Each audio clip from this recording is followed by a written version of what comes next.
In my last video, I talked about why the US dollar is a scam, which I know this is episode 147, which my last episode was actually 145. What happened is I recorded two videos at once and I posted them in the wrong order. But anyway, I wanted to highlight just a little bit more about why the US dollar is just a scam. So I'm going to ask you a question and I want you to think of an answer. What is backing the US dollar?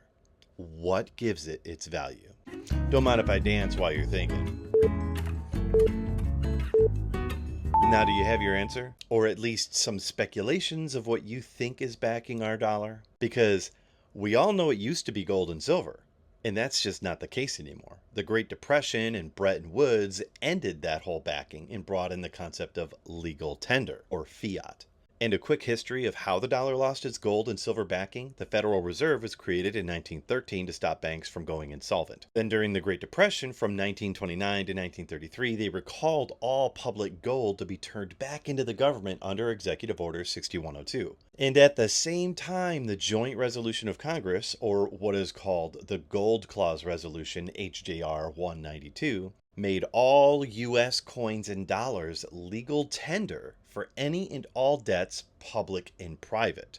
Now, the reason they did this was to end any and all contracts that were current, in which those contracts needed to be settled in gold and silver. So now all contracts that were required to be settled in gold or silver could be settled in useless paper instead.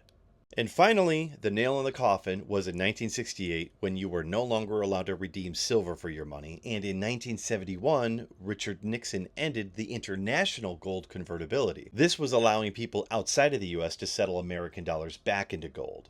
This was known as Bretton Woods and officially ended the gold standard.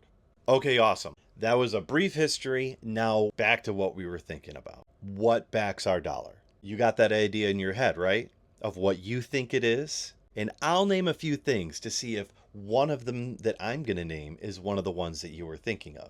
Treasury bills, or T-bills, stocks and bonds, U.S. Treasury assets, or any combination of the above.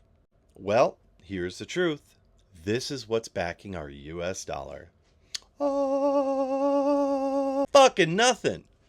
Whole lot of fucking nothing. There's literally nothing backing the US dollar.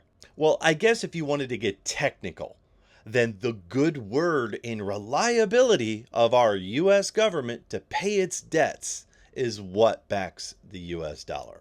Yeah, the same government that's stolen so much tax money from us that we are $38 trillion in debt. Yeah, the good word from those guys. So when you watch my videos and I talk about how it's important to be asset-based in your finances, it's because of that reason right there. We are switching over to a digital asset-based system, and the fiat dollar is gonna die. We are going digital. Don't let your money die with it. Wealth, love, and authenticity to you all.